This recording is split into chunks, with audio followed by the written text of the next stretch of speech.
Assalamualaikum warahmatullahi wabarakatuh. Perkenalkan, nama saya Laila Hasanah.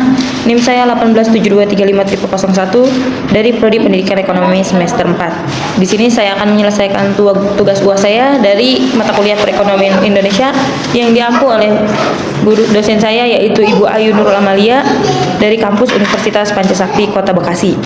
Langsung saja ke latar belakangnya, di mana demokrasi ekonomi merupakan sistem ekonomi yang mengutamakan kesejahteraan masyarakat melalui partisipasi aktif dalam kegiatan ekonomi secara adil dan juga merata. Salah satu wujud nyata demokrasi ekonomi di Indonesia adalah koperasi. Koperasi menjadi tulang punggung perekonomian rakyat, terutama di sektor agribisnis. Baiklah, untuk pengertiannya, di mana demokrasi ekonomi adalah sistem ekonomi yang menempatkan rakyat sebagai pelaku utama ekonomi. Ciri-cirinya antara lain: produksi dikerjakan oleh semua untuk semua, kekayaan untuk kemakmuran rakyat, dan pengambilan keputusan dilakukan secara kolektif. Sedangkan peran demokrasi dalam perekonomian, di mana yang pertama adalah koperasi adalah badan usaha yang beranggotakan orang atau badan hukum koperasi yang melandaskan kegiatan pada prinsip perekonomian serta sebagai gerakan ekonomi masyarakat.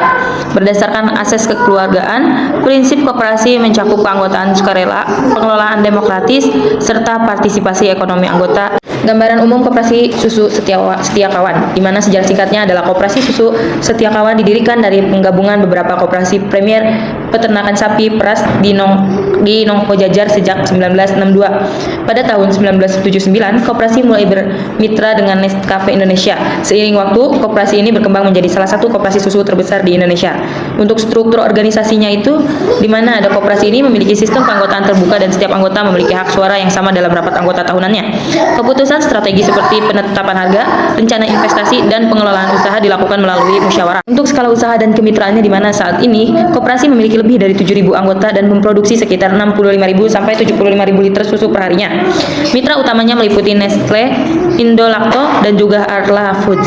Pendapatan harian koperasi mencapai sekitar 327 juta. Untuk contoh kasus nyatanya, di mana peningkatan kesejahteraan peternakan lewat demokrasi ekonomi di koperasi susu Setia Kawan. Latar belakang dari kasus adalah pada tahun 2020, koperasi susu Setia Kawan KPSP Nongko Jajar menghadapi tantangan berat saat pandemi COVID-19 melanda. Penjualan susu setempat terhambat akibat pembatasan distribusi dan fluktuasi permintaan pasar dari pabrik mitra seperti Nestle. Hal ini berdampak langsung terhadap pendapatan para peternak. Namun, berkat sistem demokrasi ekonomi yang kuat, koperasi mampu merespon dengan cepat melalui musyawarah dan juga kesepakatan anggota.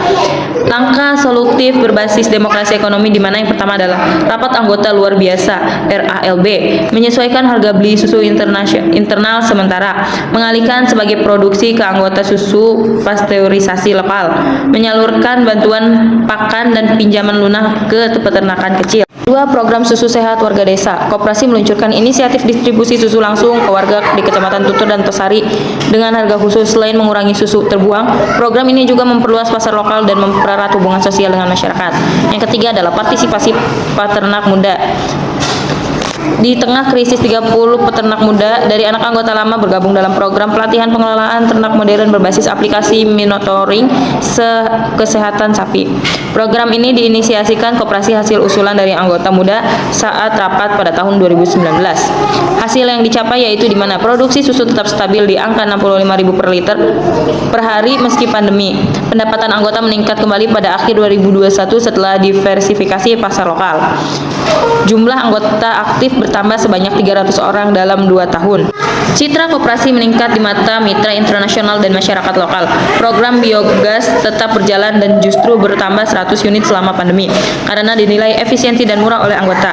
Analisis demokrasi ekonomi dalam kasus ini adalah di mana perinspirasian demokrasi ekonomi, penerapan kasus pemikiran kolektif, semua anggota memiliki saham dan hak suara, partisipasi aktif, rapat luar biasa menyarankan masukan peternakan dari segala usia, kesejahteraan bersama, keuntungan usaha dialihkan sebagai untung program, transparan dan akuntabilitas, seluruh program diputuskan bersama dan dilaporkan dalam rapat.